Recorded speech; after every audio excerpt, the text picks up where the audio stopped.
এই ভিডিও ক্লিপটা একটু দেখুন। কি দেখছেন? এটাই তো যে আলজেরিয়ার প্লেয়ার আর্জেন্টিনার ডি বক্সে বল নিয়ে ঢুকছে গোল দেওয়ার জন্য, এবং আর্জেন্টিনার ডিফেন্ডার সেই বলটি খুব ভালোভাবে ডিফেন্ড করেছে, তাই না? তবে হ্যাঁ, এখন আপনি বলতে পারেন, ভাই ডিফেন্ডারদের কাজ তো ডিফেন্ড করা, এ আর এমন কি?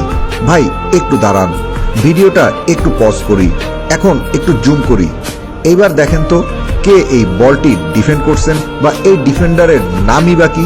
কি এইবার বুঝতে পারছেন কেন এই ডিফেন্সিভ ফুটেজটা এত গুরুত্বপূর্ণ? Cool body spray.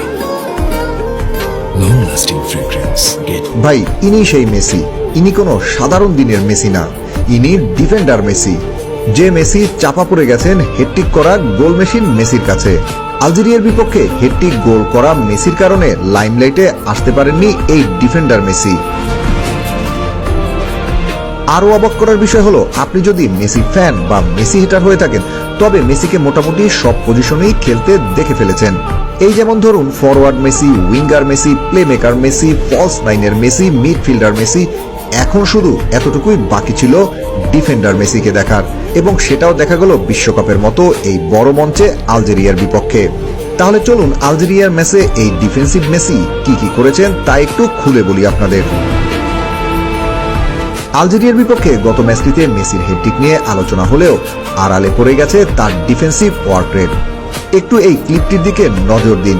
Lionel Messi আলজেরিয়ার বিপক্ষে ম্যাচটিতে নিজের চেনা পজিশন ছেড়ে একদম নিচে নেমে দলের ডিফেন্স লাইনে সাহায্য করতে দেখা যাচ্ছে, যেখানে মেসি প্রতিপক্ষের ফরওয়ার্ডদের অ্যাটাক রুখে দেওয়ার জন্য 1-to-1 চ্যালেঞ্জে অংশ নিচ্ছেন।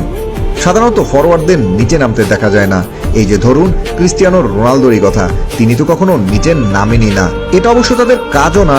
কিন্তু গত আলজেরিয়ার ম্যাচটিতে মেসিকে ডিফেন্সিভলি অনেকটা হেল্প করতে দেখা গিয়েছিল, যেটা রোনালদোকে কখনোই দেখা যায় না। ম্যাচে মেসির ওয়ার্ক ছিল এক কথায় দুর্দান্ত। পেপ গার্দিওলা তো একবার বলেই বসেছিলেন, মেসিকে মাঠে যেখানেই খেলানো হোক না কেন, মেসি একাধারে সেরা গোল স্কোরার, সেরা উইঙ্গার, সেরা মিডফিল্ডার, এমনকি প্রয়োজনে সে সেরা ডিফেন্ডার হিসেবেও খেলতে পারেন। এবং পেপ গার্দিওলা আরও একটা কথা বলেছিলেন, মেসি যদি ডিফেন্ডার হিসেবে জন্মগ্রহণ করত তাহলে সর্বকালের সেরা ডিফেন্ডারই হতো।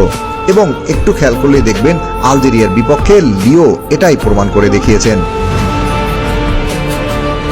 এবারের বিশ্বকাপ আসরে মেসির জার্নিটা সম্পূর্ণ ভিন্ন।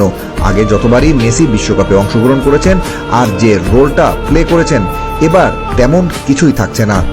মেসি নিজের শেষ বিশ্বকাপ আসরে এসেছেন কোনো চাপ না নিয়ে ফুটবল উপভোগ করতে, আর তাই কোচ লিওনেল স্কালোনিও মেসিকে সম্পূর্ণ ফ্রি রোলে খেলানোর ডিসিশন মেক করেছেন।